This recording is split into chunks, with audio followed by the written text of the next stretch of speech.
अध्ययनरत income tax के विद्यार्थियों, income from house property chapter का अपन ने थ्योरेटिकल पोर्शन पूरा कर लिया और इसके साथ साथ आप लोगों ने उसमें न्यूमेरिकल्स और एग्जाम्पल्स भी देखें। उसके बाद में अपन अगले चरण में प्रवेश करते हैं। जो बुक में लास्ट में 2-3 टाइप के आप लोगों के क्वेश्चन से दिए रहते हैं, जिसमें वेरी शॉर्ट टाइप एंड ऐसे टाइप प्रश्न हैं। तो इनमें से कुछ अपन आज करने का प्रयास करते हैं। बुक की व्यवस्था आप लोगों ने अभी तक कर ली होगी और जिन विद्यार्थियों ने बुक की व्यवस्था नहीं करी है वो यथाशीघ्र इसकी व्यवस्था कर लें, क्योंकि मेरा ऐसा मानना है कि जो काम करना ही है उसमें डिले क्यों। तो पुस्तक आप लोगों को लेनी होती है और चूंकि इनकम टैक्स में हर साल कुछ न कुछ बदलाव होता है तो इसलिए नई पुस्तक लेनी पड़ती है। तो आप लोग मार्केट में उपलब्ध है, किसी भी लेखक की बुक ले लें,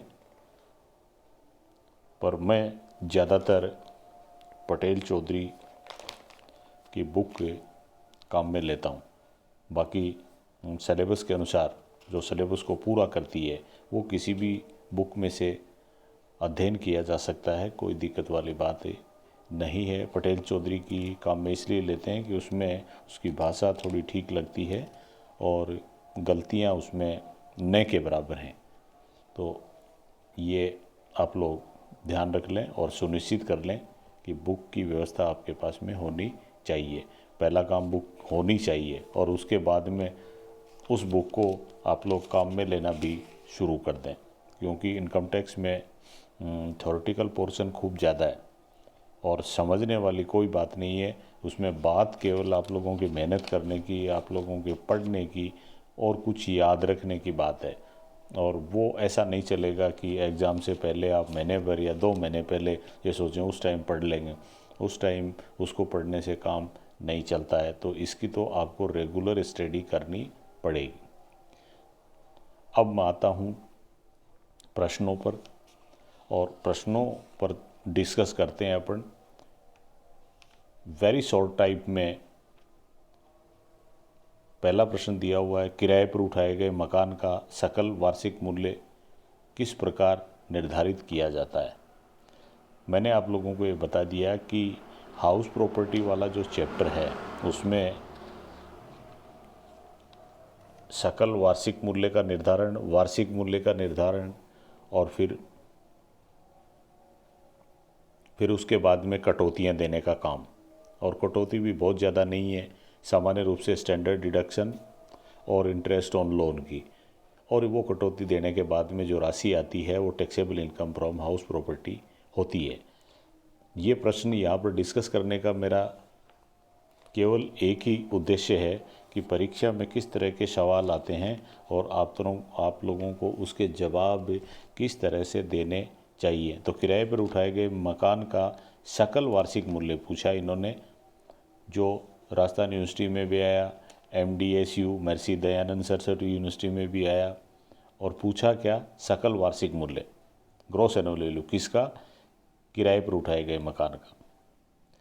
मकान या तो किराए पर उठाया हुआ है या फिर स्वयं रहता है। दो ही तरह के जो मकान हैं वो हाउस प्रॉपर्टी शीर्षक में आपके काम में आते हैं। और कोई व्यापार में काम में लेता है तो वो यहाँ कर योग्य नहीं होता है। तो किराए पर उठाए गए मकान का सकल वार्षिक मूल्य निर्धारित करेंगे। तो कैसे करेंगे ये आप लोगों को सारा कुछ थ्योरी में दिया हुआ है। मकान का नगरपालिका मूल्यांकन और उचित किराया, दोनों में जो ज़्यादा हो उसको मानते हैं अपन, और वो होता है प्रत्याशित किराया। सामान्य रूप से अगर आगे की कोई सूचना नहीं है तो प्रत्याशित किराया ही सकल वार्षिक मूल्य मान लिया जाता है। लेकिन वार्षिक मूल्य के निर्धारण के लिए या सकल वार्षिक मूल्य के निर्धारण के लिए इसके 4 चरण हैं। पहला, दूसरा और फिर तीसरे में है पहले और दूसरे का जो ज़्यादा हो वो, और फिर चौथा चरण है मकान खाली रहने के संबंध में छूट देने का। तो ये सारी बातें हैं। फिर उसके बाद में दे रखा है स्वयं के रहने के मकान का वार्षिक मूल्य। तो स्वयं के रहने का मकान का वार्षिक मूल्य किस प्रकार निर्धारित किया जाता है। स्वयं के रहने के 2 मकान तक वार्षिक मूल्य 0 होगा। ये इस तरह का डिटेल में थ्योरी में दिया हुआ है, आप इसको देख लें। फिर नेक्स्ट क्वेश्चन जो दिया हुआ है वो कोटा यूनिवर्सिटी का आया हुआ है और उसमें प्रश्न इस तरह से है, मकान संपत्ति के वार्षिक मूल्य की गणना करते समय नगरपालिका करों की कटौती की मुख्य शर्त। मकान संपत्ति के वार्षिक मूल्य की गणना करते समय नगरपालिका करों की कटौती अपन देते हैं, लेकिन उसकी मुख्य शर्त क्या है, वो मुख्य शर्त भी थ्योरेटिकल पोर्शन में पीछे दी हुई है, मेरी बताई हुई है आप लोगों को। और वो मुख्य शर्तें ये हैं कि नगरपालिका करों का भुगतान मकान मालिक के द्वारा किया जाए। अगर मकान मालिक के द्वारा नगरपालिका करों का भुगतान किया गया तो इसकी छूट दी जाती है, अन्यथा छूट नहीं दी जाएगी और ये भुगतान के आधार पर छूट दी जाती है। नेक्स्ट क्वेश्चन दे रखा है, क्या किसी मकान संपत्ति का वार्षिक मूल्य ऋणात्मक हो सकता है। मकान संपत्ति का वार्षिक मूल्य एनुअल वैल्यू क्या माइनस में हो सकता है, यदि हाँ तो कैसे। तो ऋणात्मक हो भी सकता है, क्योंकि अगर दी जाने वाली छूटें एनुअल वैल्यू 0 आता है और फिर भी छूटें देनी है, जैसे स्वयं के रहने का मकान है, 2 मकानों तक एनुअल वैल्यू विल बी 0, लेकिन इंटरेस्ट ऑन लोन की छूट दी जाएगी जिसकी अधिकतम राशि 30,000 और 2 लाख रुपए हो सकती है। ये आंसर होगा आपका। फिर करदाता के पूर्णतः स्वयं के रहने के मकान के वार्षिक मूल्य में से कब और कितनी राशि की कटौती दी जा सकती है। खुद के रहने के मकान का वार्षिक मूल्य 0 होता है। स्टैंडर्ड डिडक्शन देने का कोई सवाल ही नहीं है, लेकिन इंटरेस्ट ऑन लोन की राशि की छूट दी जा सकती है। फिर उस परिस्थिति को समझाइए जब स्वयं के रहने के मकान की आय ऋणात्मक हो सकती है। ये आप लोगों को बता ही दिया, इंटरेस्ट ऑन लोन की वजह से वो ऋणात्मक हो सकती है। मकान संपत्ति के वार्षिक मूल्य में से दी जाने वाली किसी एक कटौती को बताइए। तो मकान संपत्ति के वार्षिक मूल्य में से सामान्य रूप से 2 छूटें देते हैं अपन। स्टैंडर्ड डिडक्शन की छूट देते हैं, प्रमाप कटौती और इंटरेस्ट ऑन लोन की। फिर मकान संपत्ति से आय के शीर्षक में कर भार समझाइए।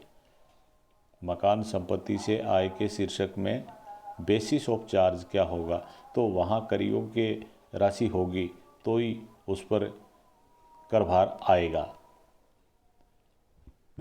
फिर उसके बाद में नेक्स्ट प्रश्न आता है, माता दीन ने एक मकान 10 वर्ष पूर्व 200 रुपये प्रतिमाह के किराए पर लिया था। 1 अप्रैल 2019 को उसने इस मकान को 2,000 रुपये प्रतिमाह के किराए पर गौरीशंकर को किराए पर दे दिया। उसने किराए पर लिया था, अब उसने किसी को किराए पर उसने दे दिया। हालांकि वो माता दीन है एक किराएदार, लेकिन उसने दूसरे को दे दिया किराए पर।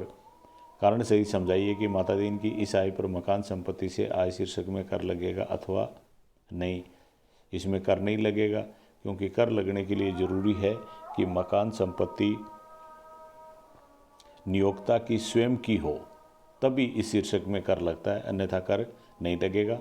अन्यथा वो आय होगी, वो इनकम फ्रॉम अदर सोर्सेज की आय होगी।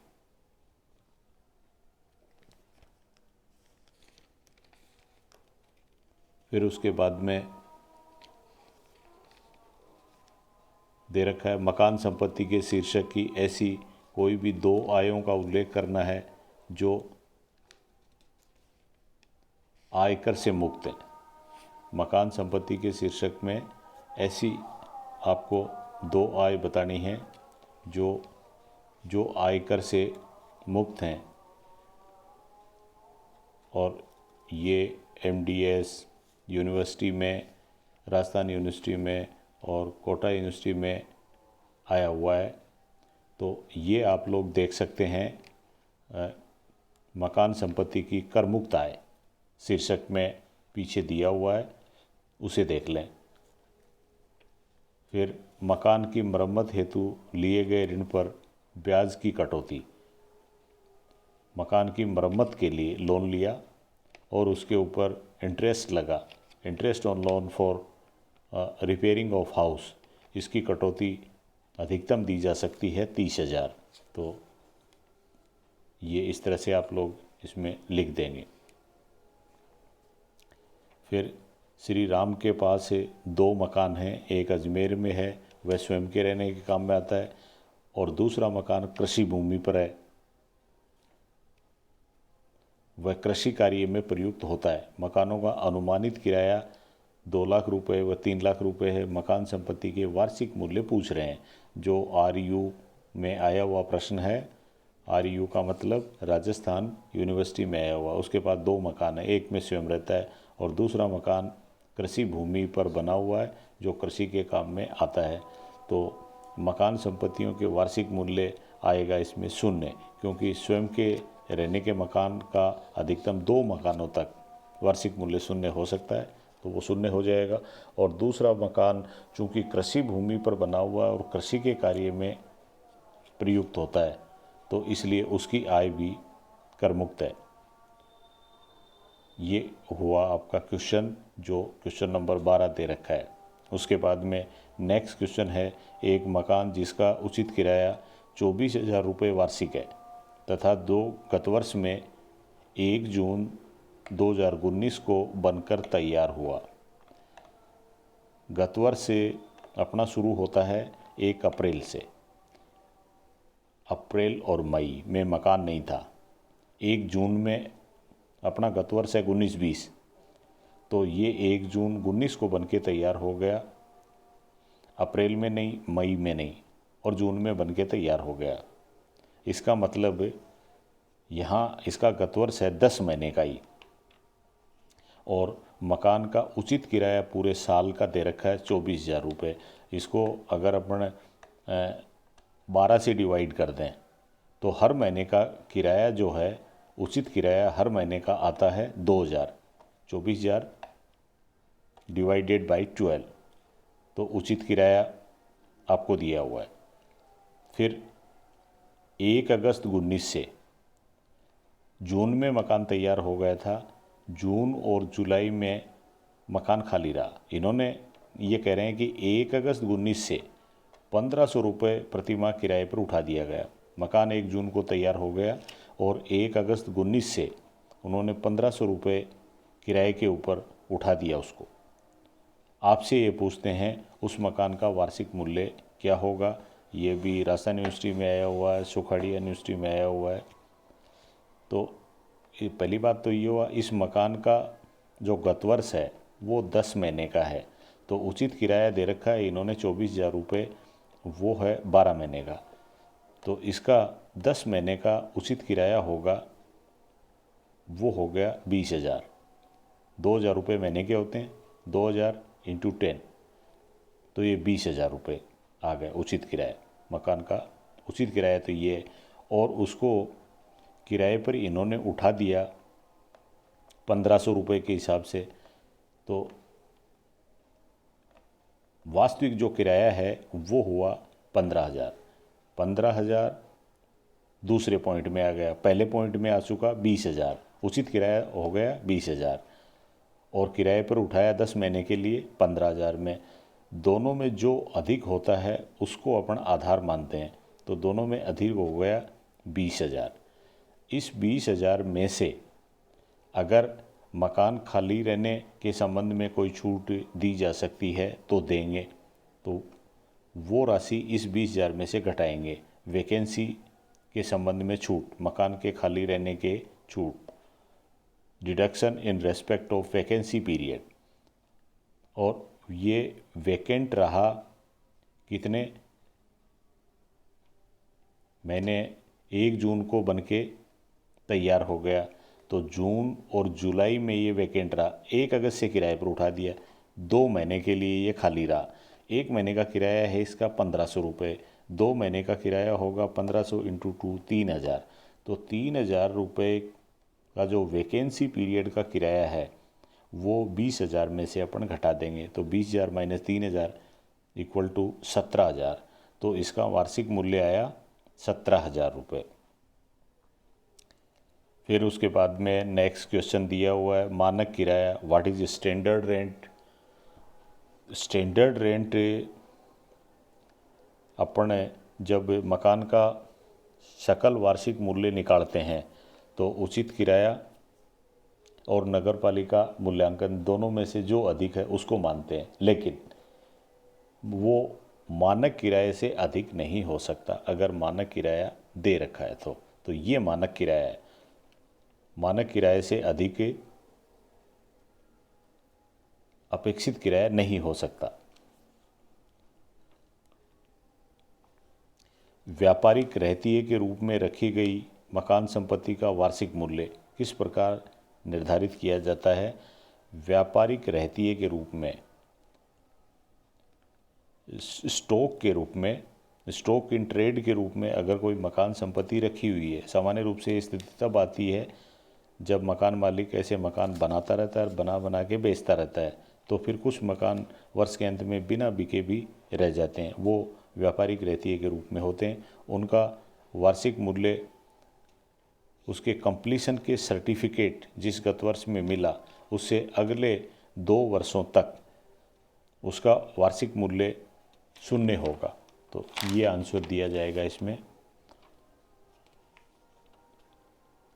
और फिर उसके बाद में आप लोगों के लिए यहाँ ये थे वेरी शॉर्ट टाइप क्वेश्चन, और अब उसके बाद में आते हैं शॉर्ट टाइप आंसर्स जिनको लगभग 200 शब्दों में अपन करते हैं। तो इसमें कुछ न्यूमेरिकल दिए हुए हैं, उनको अपन देख लेते हैं। शंकर एक मकान का स्वामी है जिसका नगर पालिका मूल्यांकन 9,000 रुपये। ये क्वेश्चन नंबर 12 है। शंकर एक मकान का स्वामी है जिसका नगर पालिका मूल्यांकन 9,000 रुपये। नगर पालिका कर इसका 10% चुका दिया गया है। इसका नगर पालिका कर लगे 9,000 के 10% का मतलब 900 रुपये, और जो चुका दिए हैं, और जब चुका दिए हैं मकान मालिक ने तो ये घटाएंगे, अपन प्रश्न करेंगे तब इसका ध्यान रखना आपको।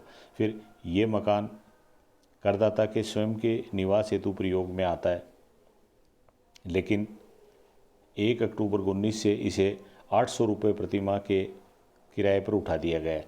ये मकान वैसे स्वयं के निवास के लिए प्रयोग में आ रहा था, लेकिन 1 अक्टूबर 19 से इसको किराए पर उठा दिया गया।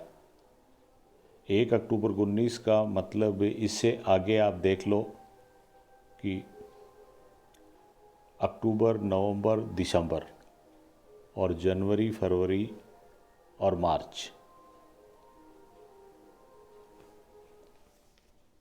ये इतने समय के लिए किराए पर उठा दिया गया। कुछ समय खुदरा और बाकी इसको किराए पर उठा दिया गया।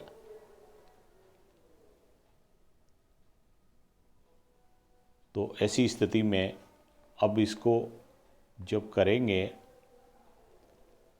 तो एक तो राशि आ गई 9,000, वार्षिक मूल्य का निर्धारण करेंगे तो पहली राशि आती है 9,000 नगर पालिका मूल्यांकन, और दूसरी राशि आती है रेंट रिसीवेबल, चूँकि इसको किराए पर उठा दिया गया। तो किराए पर उठाने के बाद में फिर इसमें से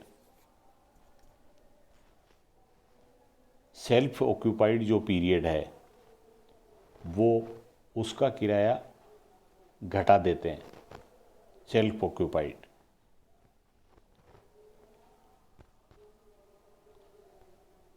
तो ये राशि, अगर ये मकान पूरे साल किराए पर रहता है तो 9,600 रुपये, 12×8=96, 9,600 रुपये किराए के आते हैं।